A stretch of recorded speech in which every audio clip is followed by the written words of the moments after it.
Are you ready? Yep. Perfect. Hello, everyone, and welcome. We are so excited to have you all join us today for this webinar titled Raising Resilient Kids, Nurturing Emotional Intelligence and Regulation at Home, presented by Dr. Lisa Nippoldt-Baca. Before we get started, I would like to introduce myself and share about upcoming opportunities for families to engage with Groves. My name is Linda Roslansky, and I'm the Director of Outreach at Groves Learning Organization. I have the great pleasure of working alongside our Learning Center and admissions teams. We have many events to engage with Groves and explore our Academy and Learning Center. Our next open house is on February 11th, where you can meet our new head of school, Jessie Coyle, hear from parents and students, and tour our newly renovated school. And just a side note, we love having providers attend these. So if you're interested, please email me and I'll put my contact information in the chat. There are current openings in our Learning Center services, which are all open to the community. Grove Summer Program registration just opened, and there are virtual information sessions for those listed on our website. More education series events like this are coming up as well, and a special social event for struggling readers and kids with dyslexia. Our events are all free and open to anyone in the community. Check out our website for registration links and more information. To help us stay on schedule, your camera and microphone have been turned off. Our speaker will take questions at the end of the presentation. And you will notice conversation chat bubbles at the top of your screen, and you can click those to enter the questions, and I will moderate those to help stay on track. And I just opened that chat up. Now, I am so pleased to introduce our expert presenter and amazing human. Dr. Nippoldt-Baca is a board-certified clinical neuropsychologist with over 13 years of experience at the Minneapolis Clinic of Neurology before joining Midwest Minds. She brings extensive expertise to the practice. Dr. Nippoldt-Baca serves as a team neuropsychologist for the Minnesota Vikings and also supports the Minnesota Wild, Frost, and Minnesota United. She's actively involved in the Sports Neuropsychology Society, serving on several committees, and co-hosts the Dr. Momcast podcast with 5 fellow neuropsychologists. In her practice, Dr. Nippoldt-Baca provides comprehensive neuropsychological assessments for children and adults, specializing in the evaluation and diagnosis of ADHD, autism spectrum disorder, learning disabilities, and more. And we are so grateful to have her share her expertise with us today. Take it away, Dr. Lisa. Thank you. Okay. I don't see my slide deck.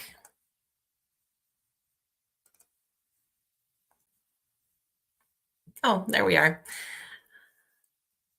Okay, so I am going to talk about resilience and emotional IQ, and or EQ. I don't know why my title isn't on the title slide, but basically nurturing our kids to develop both resilience and emotional EQ, as was in the title, which is why you signed up, I'm sure. So the objectives I'm hoping to achieve in this 50 minutes to 1 hour is to, number one, define resilience and emotional intelligence for you, talk about threats and fuels for both, and then also, and most importantly, giving strategies on ways to help improve and support resilience in your household.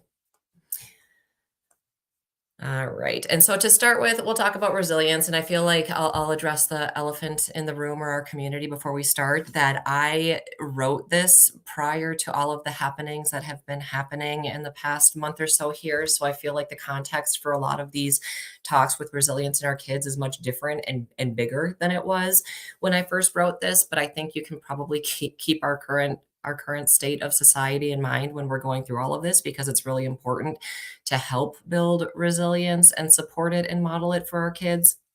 So to start with, the definition of resilience is the capacity to withstand or recover quickly from difficulties or toughness, they say. So, that's kind of the simplistic version of it. I think it's important to add point number two, which is the ability of a substance or object to spring back into place. And I love the word I gave next, which is elasticity. So it's our ability to not only persevere, but to also sort of bounce back from things that cause us setbacks and trouble in life. So synonyms for resilience, you can look down here. They all sound lovely: flexibility, strength, tenacity, persistence, being adaptable, being moldable, pliable, elastic. My favorite one is the very last one, which is bounce back ability. I feel like that's the perfect way to describe resilience, is how easily we bounce back from something that is difficult or that's a setback for us. Antonyms, the essentially opposite of resilience, would be being fragile, brittle, weak, which I hate these words, inflexible, rigid, invulnerable, which can be a strength and a difficulty. And we'll talk about this a lot later. But in terms of research on resilience, and there's been a lot of it done. Number one, we know that resilience is inherited. It is born, but it's also built. And so twin studies have actually found that 30 to 50% of resilience is heritable. So genetics absolutely play a role in this. You can be born resilient. You can also be born not that resilient. And so the specific genes that are involved are also the genes that are effective at regulating our serotonin and dopamine pathways, which also have a lot to do with stress and anxiety. So even though the two are not sort of like antitheses of each other, anxiety and resilience, they do get very intertwined and they interrelate with each other a lot. And a big part of resilience is our ability to manage stress and to adapt to it accordingly and to use it as a strength and a way to keep taking steps forward. So the genetic makeup of resilience can make people more or less susceptible to stress, but the good news is it doesn't necessarily mean that that is what it is. We know that environment plays a massive role, and actually more of a role than biology per se. So somebody who is born not very resilient can end up being a very resilient adult and human being. Different environmental factors that play a role in resilience. Childhood experiences is huge. Just like learning a language, it's a lot easier to learn resilience when you're in your childhood, while your brain is still mushy and malleable and can be easily shaped by the things happening around you. But just because it isn't made resilient in childhood doesn't mean it's not going to. There are still lots of things that we can do in adulthood that help us to become more resilient. Positive relationships, supportive communities, and coping strategies have a huge effect and impact on how we develop resilience. And again, this is all in spite of and regardless of your genetic predisposition. So overall, it is genetic, but that doesn't necessarily mean that you are stricken to be resilient or not resilient, depending on how you developed. There are people who have a lot of proclivity and tendency to be resilient based on their genetics, but there are life circumstances like abuse, neglect, um, trauma can all keep them from becoming resilient adults, and vice versa. There can be somebody who is not very resilient by biology who becomes extremely resilient because of a warm, nurturing, supportive environment. Resilience in kids is incredibly important, again, because it's easier to teach in childhood and to grow in childhood than adulthood. And so, number one, it's resilience in children is their ability to cope with stress, challenges, and adversity, anything bad that happens. It is not about being tough, even though toughness was used as one of the sort of synonyms. Being tough is a part of it. It's more importantly about recovering. What do we do when we're set back? Sure, we want to be tough. We want to muscle through, but just as much, it's important to be vulnerable, which was one of the antonyms, in order to learn how to recover and to overcome the setbacks that we experience. So resilient kids can manage their emotions, they can solve problems, they know when to ask for help and when to seek support, and they also build supportive relationships. You'll hear themes throughout this that a big part of resilience involves other people and community and leaning on each other and using and feeding off of the people around us to help make us stronger and also to help make them stronger and more of a community. And also to build confidence and thrive, obviously. So Dr. Kenneth Ginsburg is a developmental pediatrician. He does a lot of research and kind of founded and coined a lot of terms related to resilience.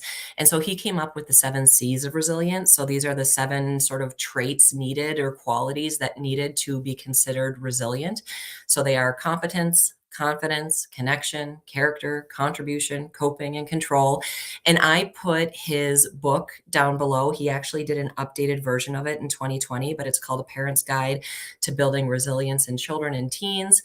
And then in 2020, in the midst of the pandemic, he updated it to include Raising Kids to Thrive in an Uncertain World, which again could not be more timely given the current happenings that are happening. So I included kind of throughout this, and I believe Linda is going to share the slides with you, but there are just some little citations and apps that I like and books that I like, so you can reference them there too.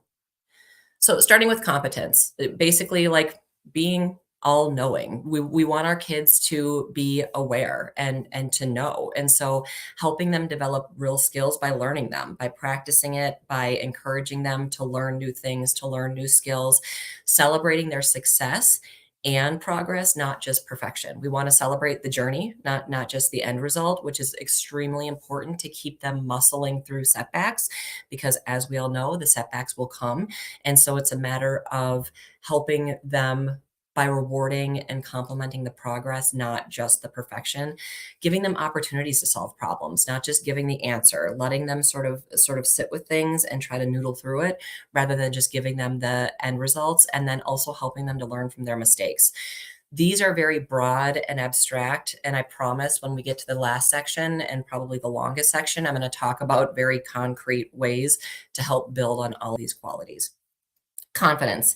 Teaching a kiddo how to be willing to try new things, praising their efforts, highlighting their strengths and their abilities, supporting them, and helping them to achieve their personal goals.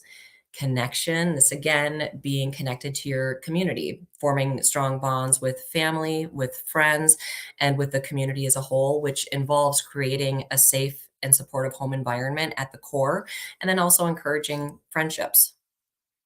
Character, being a good person, teaching values, honesty, kindness, respect, modeling integrity for them, showing them kindness, integrity, respect, and then also talking about right and wrong and why those choices matter, and knowing that they're going to make wrong choices and that's okay, helping them sort of get through that. Contribution, being charitable, being helpful, involving kids and helping others, volunteering, showing them that their small actions make a big difference, even though they're just one person. And again, encouraging the whole group thing, working in a team and working in a group to volunteer and make the community or their classroom or even their home better, if at all possible.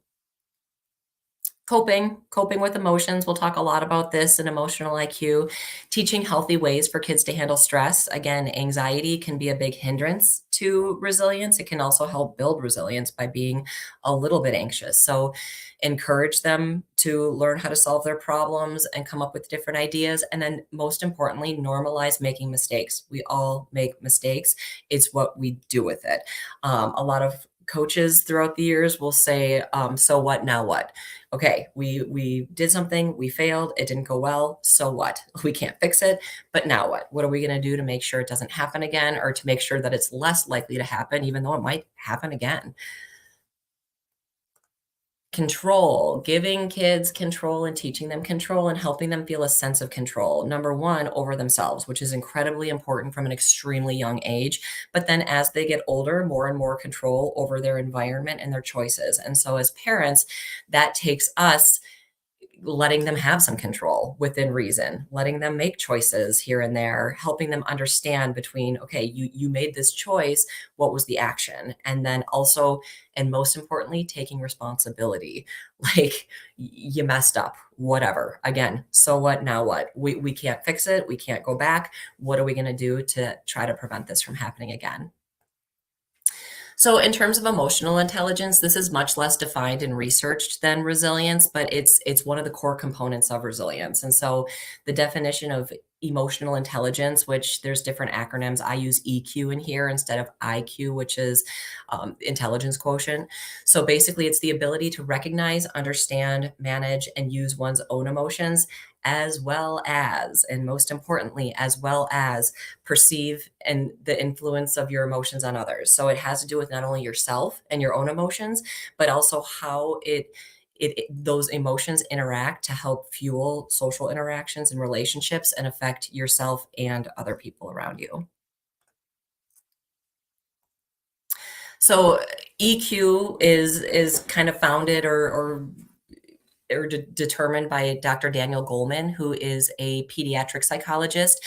And he came up with these five main components of emotional intelligence, which include being self aware, being able to regulate your emotions, being motivated to use your emotions to drive change and yourself, empathy, being able to sort of get in the mud with other people and understand their emotions and how your emotions might affect others. And then just generally social skills, how you can use your emotions to manage relationships and communication. So, different considerations. EQ is very different from IQ. IQ is intelligence, cognitive abilities, how smart you are, if you're putting it simplistically. So, EQ is more people smart, how emotionally intelligent you are. So, we find that EQ in research is actually a better predictor of workplace success than IQ. There are people who are incredibly intelligent who are incredibly terrible at interacting with people and understanding their emotions and others' emotions and how they interact together. And so it's really, really important that we develop our EQ as much as IQ. And for parents, I know people get hung up on this whole IQ thing. Like EQ is actually more important and a better predictor of their success than their intelligence or their academic achievements. And so for kids, EQ is foundational for resilience. You can't have perfect resilience without having a good, strong emotional intelligence. So, what are some threats to resilience? I'm going to start kind of at the most insular part in the household and kind of work out from there. But we know in order to have a resilient kid, we have to be doing a lot of things at home to help that. And we'll talk about those later. But number one, big threats at home, unpredictable or chaotic environments, lots of changes in routine without warning, a lack of structure, high levels of conflict in the house that go unresolved or unaddressed, harsh or inconsistent parenting. We know from research that authoritarian parents are the best parents. I hate that it has authora because it makes it sound like a bad thing, but basically an authoritarian parent is, or I'm sorry, authoritative parent is equal parts warm, nurturing boundary setting as they are firm. And so when kids need to have boundaries set or they need to be corrected, they are there to do that. But then they're just as much there to be warm and nurturing when things are going well and when kids are doing well. And so threats to resilience would be parents who are unpredictable. They react different ways at different times. They don't show a lot of warmth. They don't give a lot of encouragement. They are there when the kids are being naughty, but then they're off the clock when they're being good. And then poor communication, not being able to communicate well with your kids, not being able to provide opportunities for them to share their emotions when needed, exposure to stress without support. Stress is going to happen. It just is. And so a big hindrance to resilience can be financial strain, which again, everybody struggles financially here and there. It's not the end of the world, but how we communicate that to our kids, how we interact with it, making our kids feel responsible for that and for any stressors in the household can have a huge impact on their ability to be resilient. A lack of emotional safety, being scared to make a mistake or not feeling accepted of who they are, being compared to other people, their siblings, teammates, classmates, other kids in the community can have an adverse effect on them. And then social isolation, making sure that we're giving them opportunity to interact with other people, whether it be extended family members, a faith community, their school community outside of school, peers, friendships, play dates, etc. Number 7 is huge, and this goes back to the whole airplane metaphor where, we always say that you can't help other people if you haven't taken care of yourself. This could not be more true with parenting. We cannot be good parents if we are not taking care of ourselves. And so number 7 is not at all blaming, but just being aware that, if you're struggling and drowning, you can't be there to help your kid. And so making sure that you're taking care of yourself and putting your oxygen mask on before we try to help our kids. And Then obviously number 8 is just the general exposure to violence or aggression, and this can be in the household or in the community around us too. People who live in unsafe neighborhoods or environments, or if the world is on fire like it currently is, being able to sort of manage that because these can all be threats to resilience. So now if you consider a kid who might not have these or who might have a lot of these threats at home, now we go to school and they face things like bullying, peer pressure. They might have teachers or school staff who aren't supporting them, academic pressure while they aren't getting the tutoring or support that they need, inconsistent rules, chaotic classrooms, feeling like a lack of belonging, like they just aren't included, unaddressed needs, having learning disorders or ADHD or social needs that aren't being addressed through a 504 plan, an IEP, tutors, etc. And then also just exposure to conflict or unsafe environment. Classrooms where there might be kids who are acting out behaviorally that are physically unsafe, or just the fear of school shootings and general safety considerations. Threats in sports and activities. There are threats to resilience that happen here too, and they happen often. And kids these days spend a lot of time in extracurriculars, whether it be plays or theater or scouts or social groups or sports. There can be excessive pressure to perform. Overtraining and overscheduling is a huge threat to resilience. Harsh coaching styles, fear of making mistakes, a negative team culture, clickiness within a team or within a group, poor sportsmanship, feeling excluded, injuries like physical injuries and having setbacks can get in the way, unclear expectations, and a lack of balance. And this is huge right now that kids are, we don't have enough time to be with friends because we're doing schoolwork and our sports, or we don't have time to address our schoolwork because we're so busy in our activities. So all of these things can affect it. Threats and friendships, even during our informal sort of social time, there can be issues with exclusion, unhealthy power dynamics, the mean girl stuff, the gossip, the rumors, a hard time setting boundaries and telling friends like I'm tired or I have homework or it's family time. I don't want to hang out right now. And then threats from social media. And this one is huge, especially for our teenagers right now.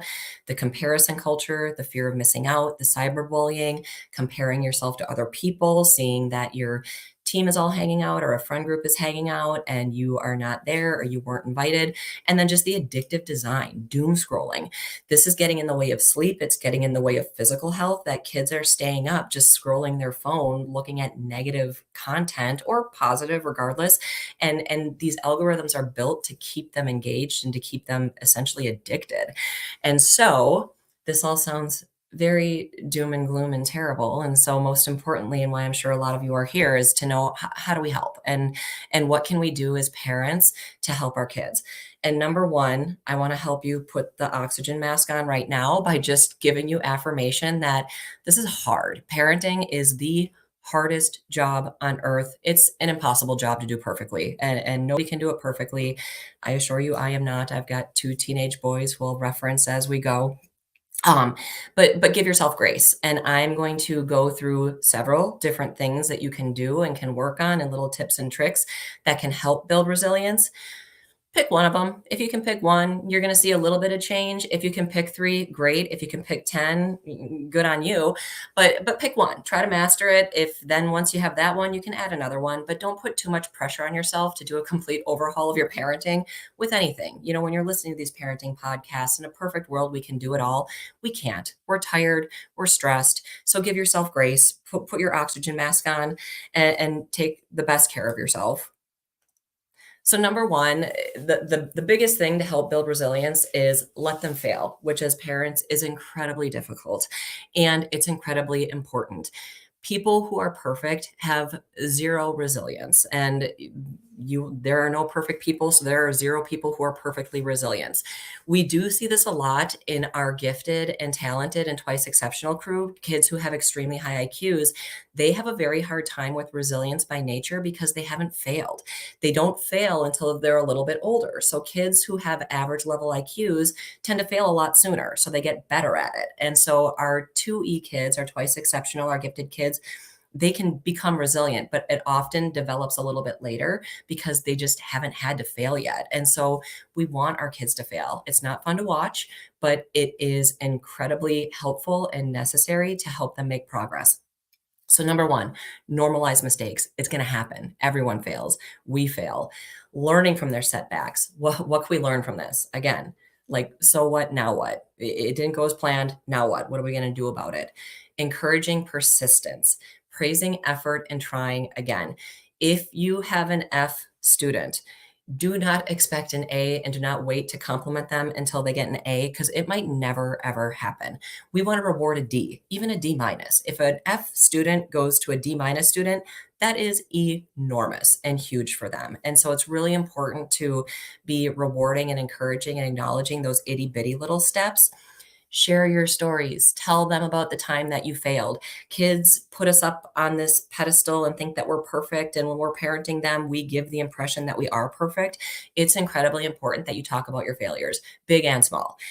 Times that you failed in life, you failed tests, you failed your driving test, you failed sneaking out of the house and got busted by your parents.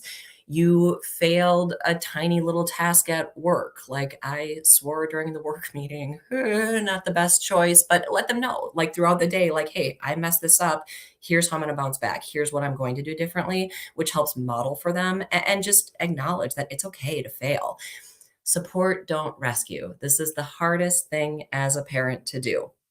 As a parent, it is our job when we see our little one fall into the deep end of the pool, and this is not literal, to throw them the life ring, not to jump in and lift them out and make sure that they never get in the pool again, because that's just not how life works.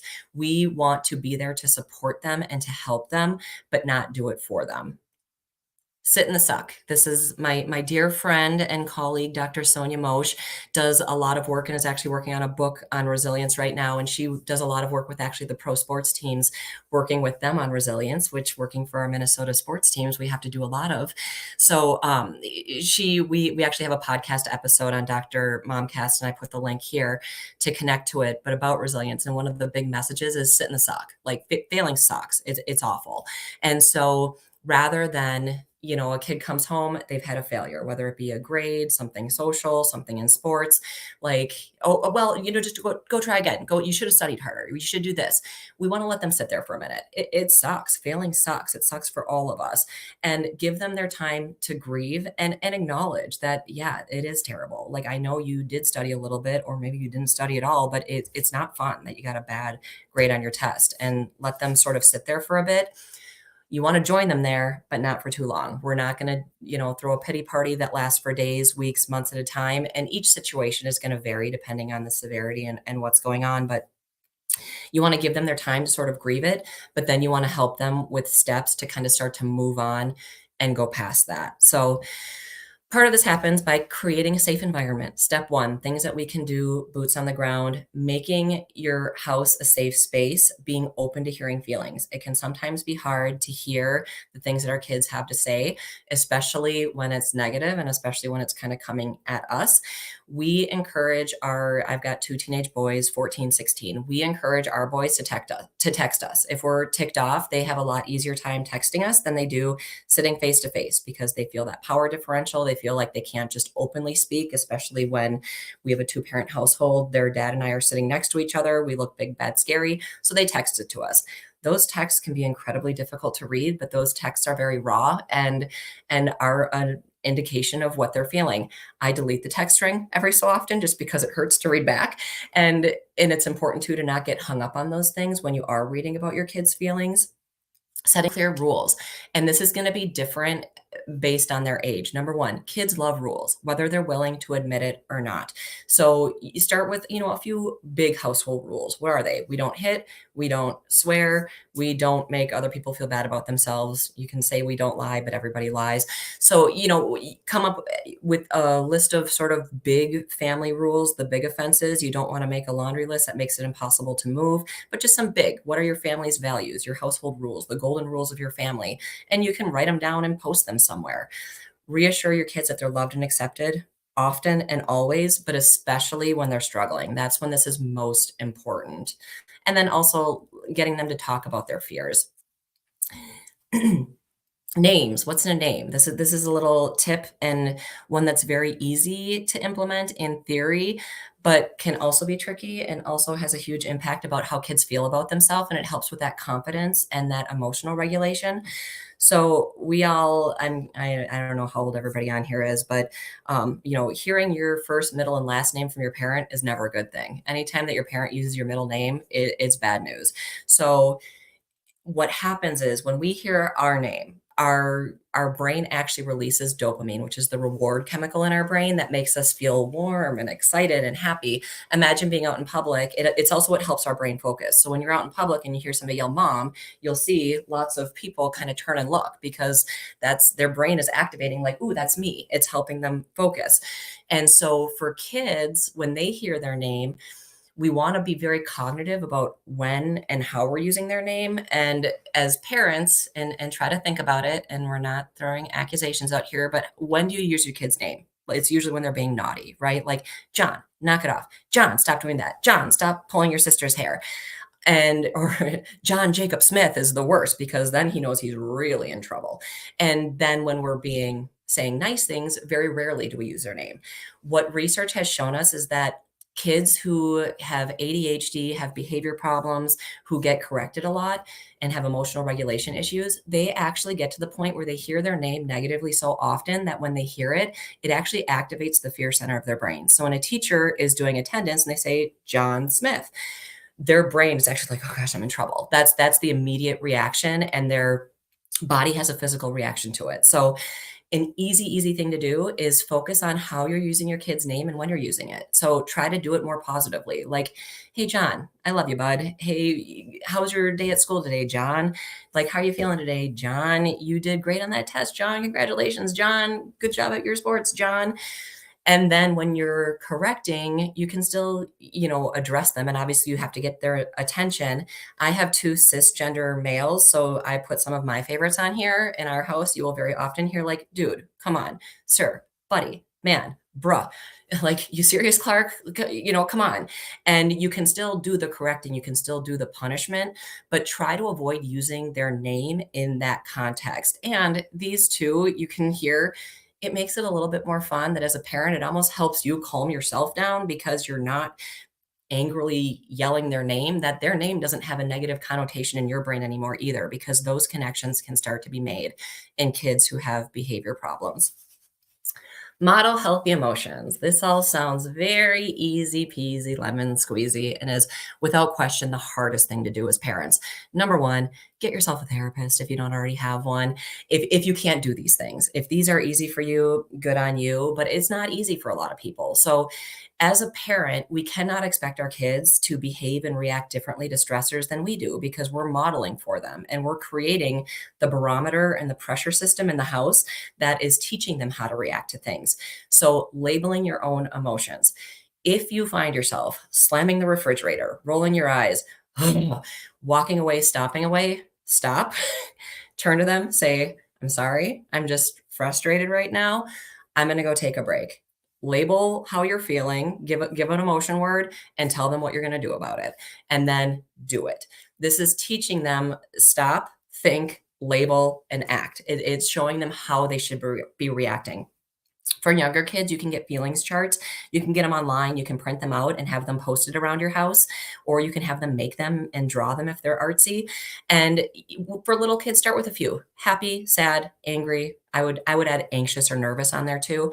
And then when they're feeling an emotion, have them point to it, like, hey, where are we at? Where are you sitting here? And have them point it out. Make sure you're doing this not only when they're having a negative emotion, but when they're having a positive emotion too, because that shows that it's just as important to be aware of when we're happy as it is when we're not happy, because then that will help us become more aware when things are slipping into the unhappy zone.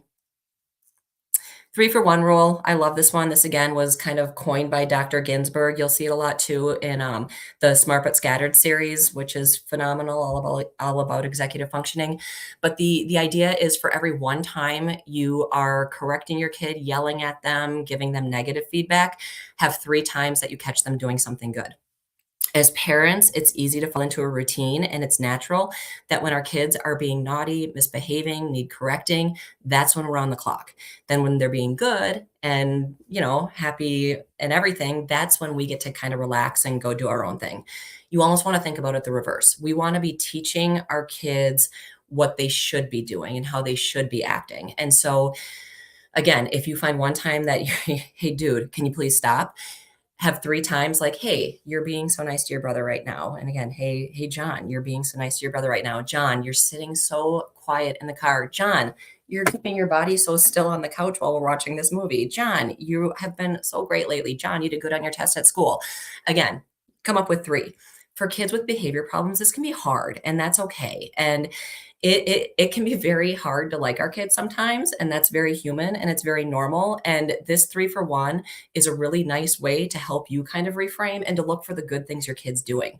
There will be days where you feel like it was a miserable day and nothing good happened and there were no good interactions, and you go to bed feeling like a terrible parent, like you messed it all up.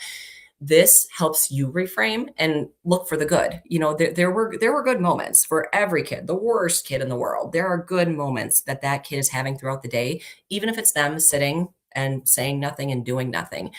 That might be incredibly hard for them, and they might be working incredibly hard to be doing that. And so for you to actually notice it is huge. This can be verbal, or for younger kids, you can do something tangible. I like penny jars. I'm not creative. I don't follow through with stickers. When my kiddos were little, we had 2 jars. We had pennies in our pockets, my purse, the center console of the car, and it's tangible. So you can say, "Here you go." And then they can put their pennies in their jar, let them cash them out for something else. But that way you're giving them something tangible to show them, like, this is the behavior that we're looking for. This is what we want to see. Problem solving, teaching our kids how to solve problems. This is a lot of conversation based, but it can be something little. For kids who have a hard time with change or transitions, like our kids with autism, you can say, like, "Hey, we always take this way to school. Let's try a different way. Which way should I turn, right or left?"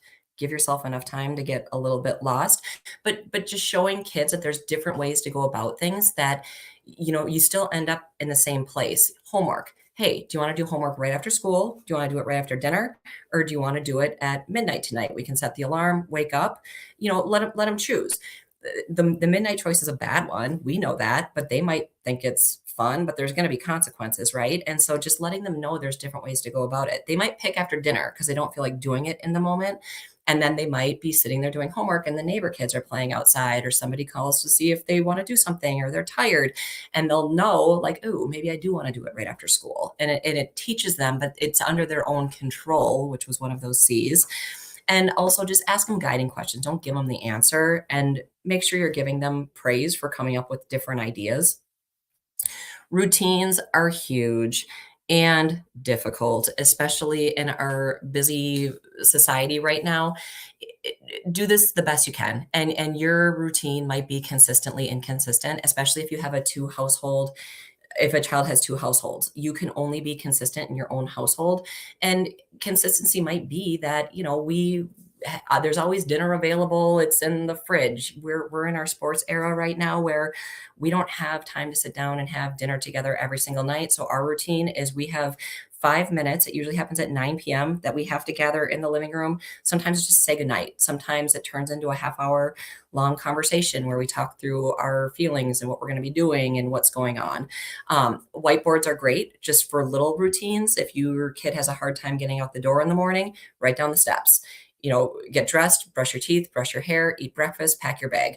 Or if it's cleaning your room, make your bed, clean up your clothes, put the toys away, vacuum. So writing out the steps for them so they're able to see it, and you can break routines down into these small little chunks. They can carry it around with them on their little whiteboard. They can get pennies for following through. Mindfulness is huge. Relaxation, this helps with anxiety. It helps with regulation. You want it to become a part of their routine and just ingrained in them, so that you can sort of call it to them on command. If you notice them getting agitated, like, "Hey man, do you want to go take some breaths? Or do you want to go do one of your meditation apps or videos or whatever it might be?" There are apps galore. There are free YouTube videos. You don't have to spend a fortune on this. And again, the mindful moments before bedtime, just make this is part of our 5 minutes. Like, "Hey, how was everybody's day? How's everybody feeling?" Just checking in and naming the feelings, how are things we in our household, because we do have two kids who are similar in age. It's a confidential space. It's like a little therapy room. We don't talk about our family meetings outside of this house. So if somebody does want to be vulnerable, and we also let them know if you want to talk about it with just me or just dad or just the two of us together, that's always an option too. Fostering connections and communication, regular family time. Again, it does not have to be scheduled. It does not have to be perfect. Make sure you share your lows. Talk to your kids about how you struggled throughout the day. Let them know that life is not necessarily going to get easier. It'll change, but we're still going to have struggles in adulthood. And so talking to them through it and how you reason through it helps them appreciate that, yes, there are going to be challenges, but we're going to get through it, and it'll be manageable.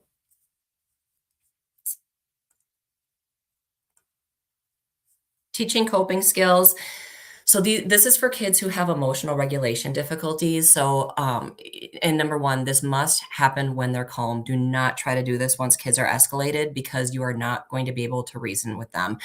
One of the issues for kids, and kids especially who have big meltdowns and emotions, is that in their brain there's a 0 and there's a 100, and their brain goes from 0 to 100 with nothing in between. We want to teach them that there are all of these little steps in the middle, and in at different points in that there's a turning back point where it's like, okay, we could still get back from this.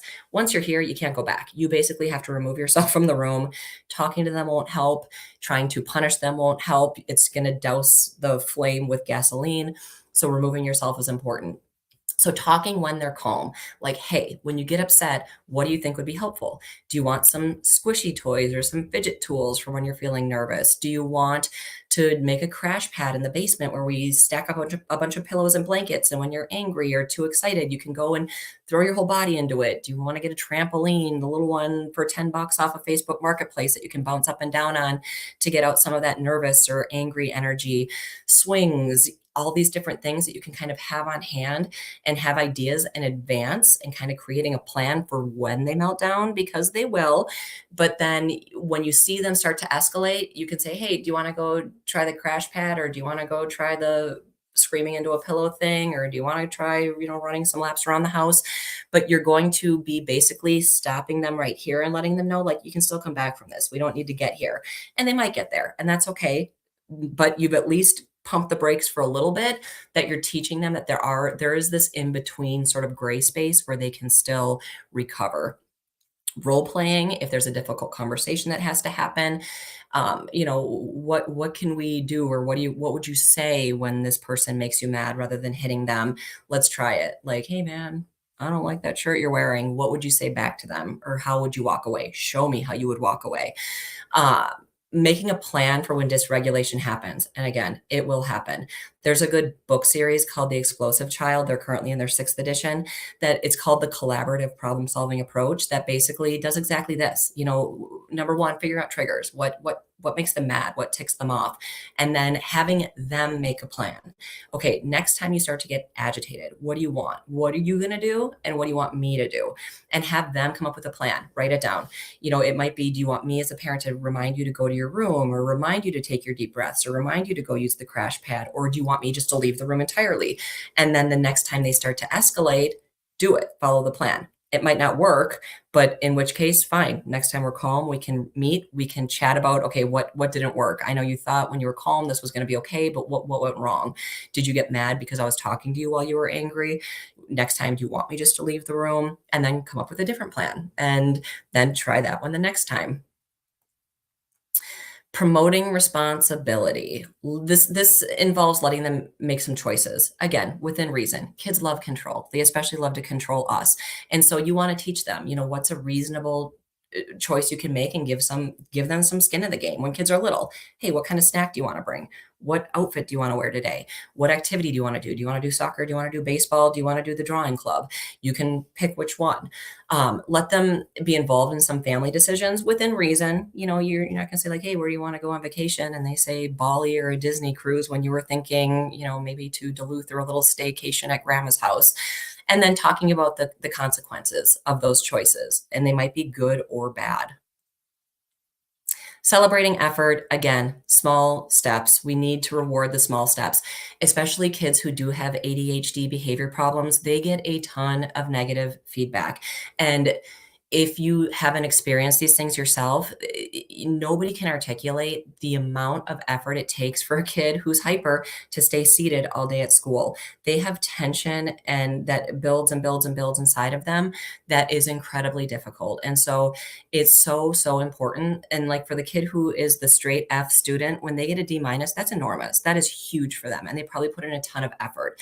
And so us coming and saying like, well, it's still a D minus, man. Like we have expectations of C's or A's or whatever it might be, is so unfair to them. And so we want to make sure that we're recognizing the small wins. And this goes back to the 3-to-1 thing too, where you're paying attention to the little bits of effort. And even if it's not working, it might not be working out well.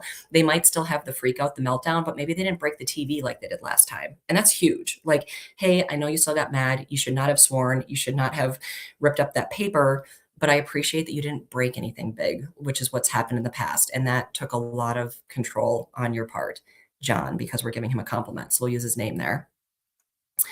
Encourage empathy and kindness. This is so much bigger than us. And again, this comes back to how we are involved in the community and society and how important that is with resilience.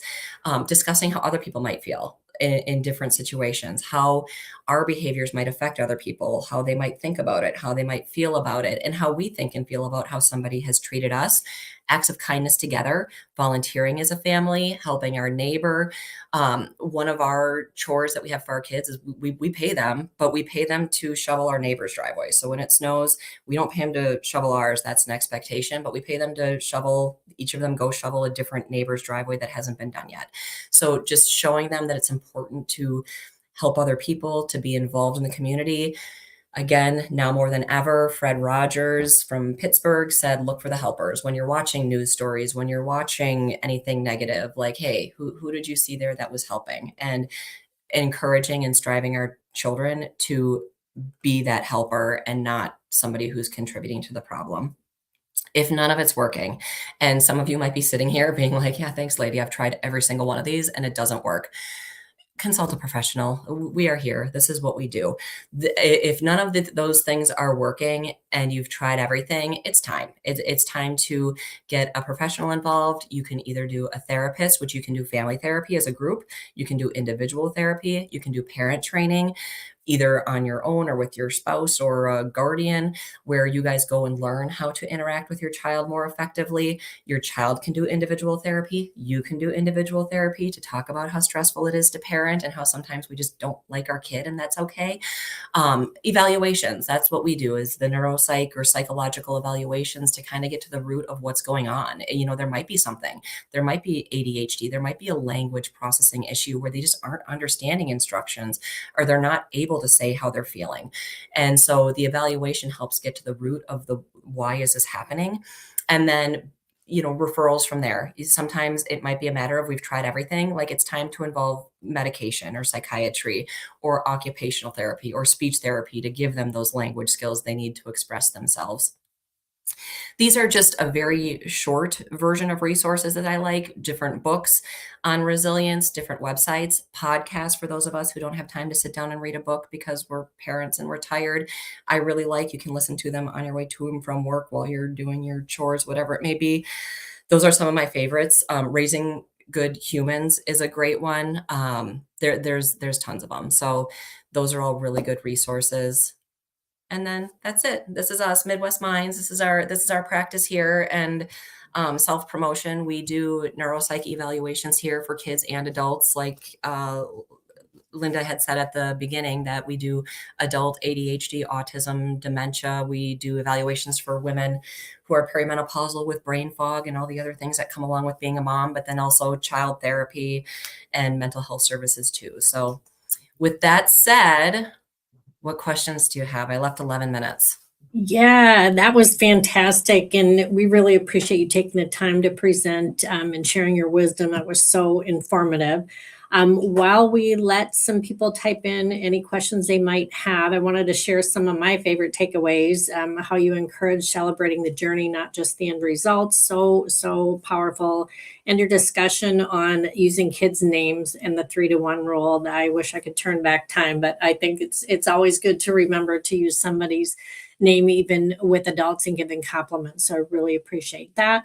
I want to check. Let's see, somebody had talked about or asked if they could hear a little bit more about fermenting the skill of asking for help. I think that's a great question. Yeah, absolutely. And this is a huge one with modeling, like telling them, number one, making it okay to ask for help and making sure that you're being present for them when they do it. If a kid asks for help and you say, oh, later, I can't do it, whatever, that's not going to encourage them to ask for help again. And so, number one, if it's a matter of asking you for help, you want to make sure that you're open and willing to help and letting them know the boundaries. There might be times where you're like, I don't know, like I can't help, but then what are we going to do?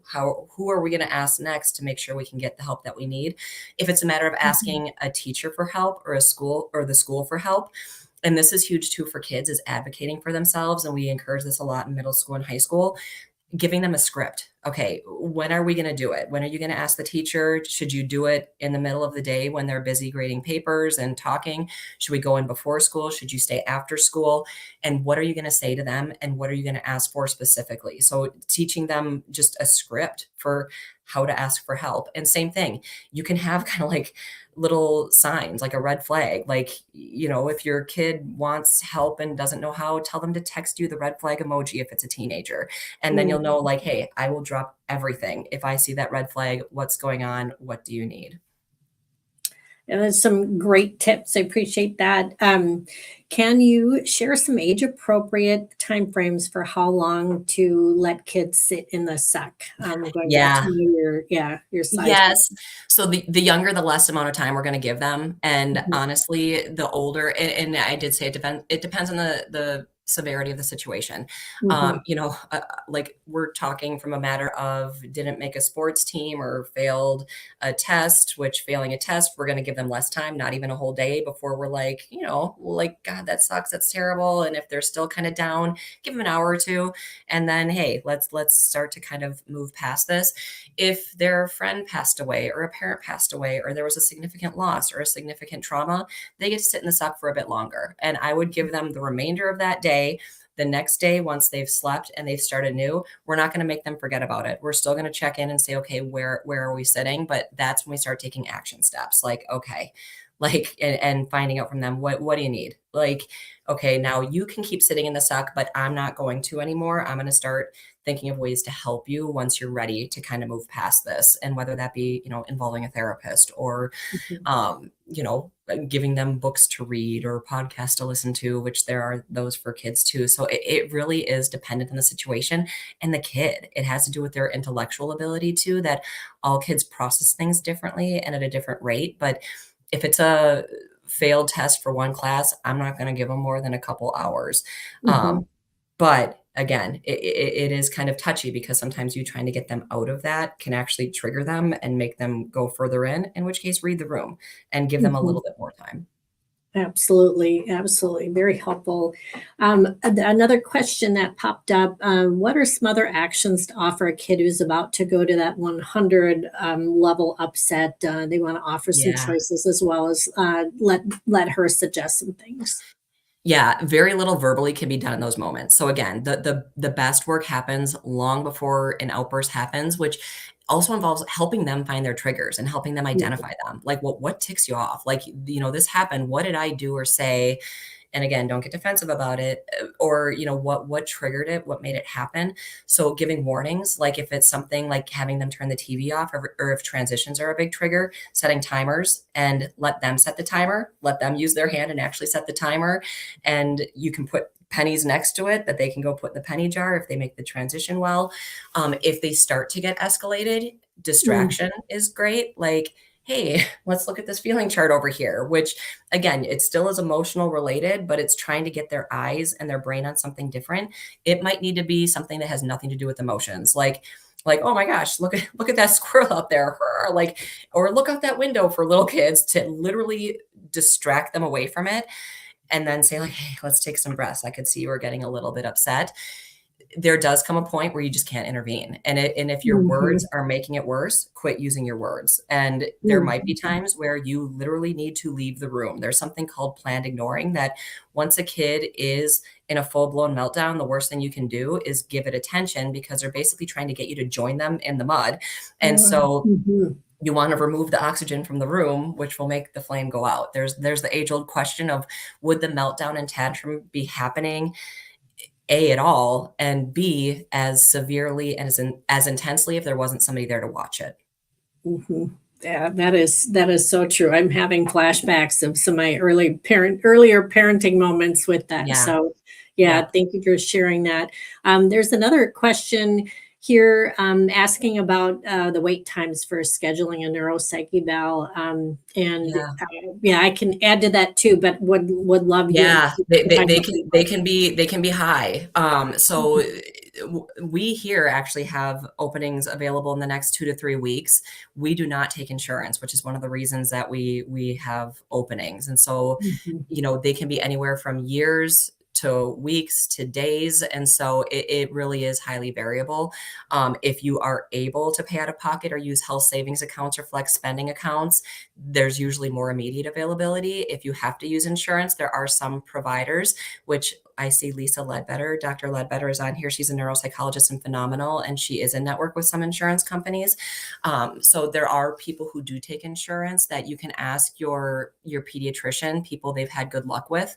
Or we also, when people call us, if they're not able to do the out of pocket thing, we have a list of providers who we know and trust who are in network that will give their names out to that you can hopefully get into more quickly.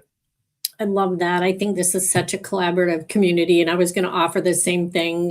You're welcome to reach out to me if you whoever's asking that question, Mhm. if you run into challenges. But it sounds like reaching out to Midwest Minds is a great option to start with, or Dr. Lisa Ledbetter. So yeah, I think it looks like our questions are wrapping up right now. I really enjoyed learning from you from the very first slides. I couldn't take notes fast enough, so I'm really grateful that you're willing to share those with everybody.